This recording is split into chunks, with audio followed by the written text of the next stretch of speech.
ಇವತ್ತು ಪ್ರಜ್ವಲ್ ರೇವಣ್ಣ ಜಾಮೀನು ಅರ್ಜಿ ವಿಚಾರಣೆ. ಲೈಂಗಿಕ ದೌರ್ಜನ್ಯ ಮತ್ತು ಅತ್ಯಾಚಾರ ಪ್ರಕರಣದಲ್ಲಿ ಆರೋಪಿಯಾಗಿದ್ದಾರೆ ಪ್ರಜ್ವಲ್ ರೇವಣ್ಣ. ಜನಪ್ರತಿನಿಧಿಗಳ ಕೋರ್ಟ್ಗೆ ಅರ್ಜಿಯನ್ನು ಸಲ್ಲಿಸಿದ್ರು ಪ್ರಜ್ವಲ್ ರೇವಣ್ಣ ಅವರು ವಕೀಲರ ಮೂಲಕ. ಮೇ 29ರಂದು ನಿರೀಕ್ಷಣಾ ಜಾಮೀನಿಗೆ ಅರ್ಜಿಯನ್ನು ಸಲ್ಲಿಸಿದ್ರು ಪ್ರಜ್ವಲ್ ರೇವಣ್ಣ. ಆದರೆ ಪ್ರಜ್ವಲ್ ಅರೆಸ್ಟ್ ಆದ ಹಿನ್ನೆಲೆಯಲ್ಲಿ ನಿರೀಕ್ಷಣಾ ಜಾಮೀನು ಅರ್ಜಿ ವಿಚಾರಣೆಯ ಅವಶ್ಯಕತೆ ಇರೋದಿಲ್ಲ. ಹಾಗಾಗಿ ಇವತ್ತು ಜಾಮೀನು ಅರ್ಜಿಯನ್ನು ಸಲ್ಲಿಸಲಿರುವ ಪ್ರಜ್ವಲ್ ರೇವಣ್ಣ ಪರ ವಕೀಲರು ಆಂಟಿಸಿಪೇಟರಿ ಬೇಲು ಅರೆಸ್ಟ್ ಆಗುವ ಮೊದಲು ಮಾತ್ರ ಅವಕಾಶ ಇರುವಂತಹದ್ದು. ಬಟ್ ಅರೆಸ್ಟ್ ಆದ ಮೇಲೆ ಆಂಟಿಸಿಪೇಟರಿ ಬೇಲ್ ವರ್ಕ್ ಆಗೋದಿಲ್ಲ.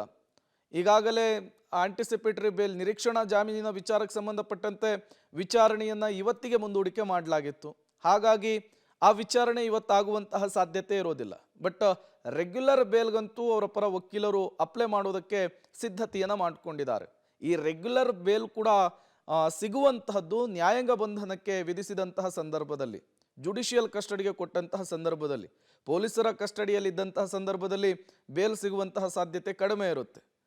ಸಹಜವಾಗಿಯೇ ಈಗ ನ್ಯಾಯಾಧೀಶರ ಮುಂದಿರುವಂತಹದ್ದು ಎಷ್ಟು ದಿನಗಳ ಕಾಲ ಇವರನ್ನು ಪೊಲೀಸ್ ಕಸ್ಟಡಿಗೆ ಕೊಡಬೇಕು, ಪೊಲೀಸ್ ಕಸ್ಟಡಿಗೆ ತೆಗೆದುಕೊಂಡ ನಂತರ ವಿಚಾರಣೆ ಹೇಗೆ ಸಾಗುತ್ತೆ, ಆ ಅವಧಿ ಮುಕ್ತಾಯವಾದ ನಂತರ ಮತ್ತೆ ನ್ಯಾಯಾಂಗ ಬಂಧನ ವಿಧಿಸ್ತಾರಾ ಅಥವಾ ಪೊಲೀಸ್ ಕಸ್ಟಡಿಗೆ ಮತ್ತೆ ಕಾಲಾವಕಾಶವನ್ನು ಕೇಳ್ತಾರಾ, ಈ ರೀತಿಯ ಹಲವು ಪ್ರಶ್ನೆಗಳು.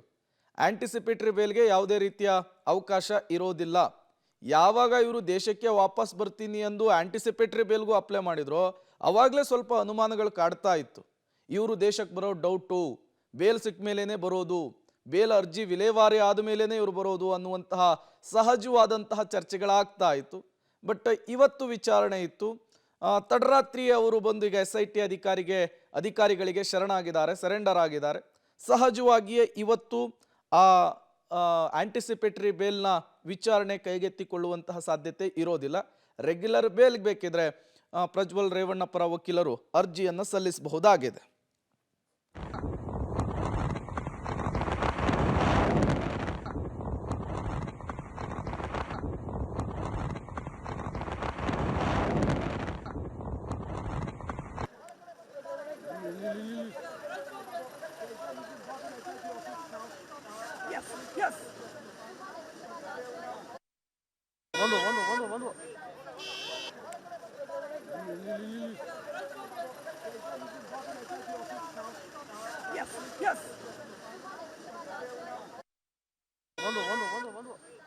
ಪ್ರಜ್ವಲ್ ರೇವಣ್ಣ ಅವರನ್ನ SIT ಅಧಿಕಾರಿಗಳು ತಡರಾತ್ರಿ ಬಂಧಿಸುವಂತಹ ಕೆಲಸವನ್ನು ಮಾಡಿದ್ದಾರೆ. ಈಗ ಮೆಡಿಕಲ್ ಟೆಸ್ಟ್ ಆಗಬೇಕು. ಅದಾದ ಮೇಲೆ ನ್ಯಾಯಾಧೀಶರ ಎದುರು ಹಾಜರುಪಡಿಸಿ ಅವರನ್ನ ಕಸ್ಟಡಿಗೆ ಪಡೆಯಬೇಕಾಗಿದೆ. ಕಸ್ಟಡಿಗೆ ಪಡೆದ ನಂತರ ಅಸಲಿ ತನಿಖೆ ಶುರುವಾಗುತ್ತೆ.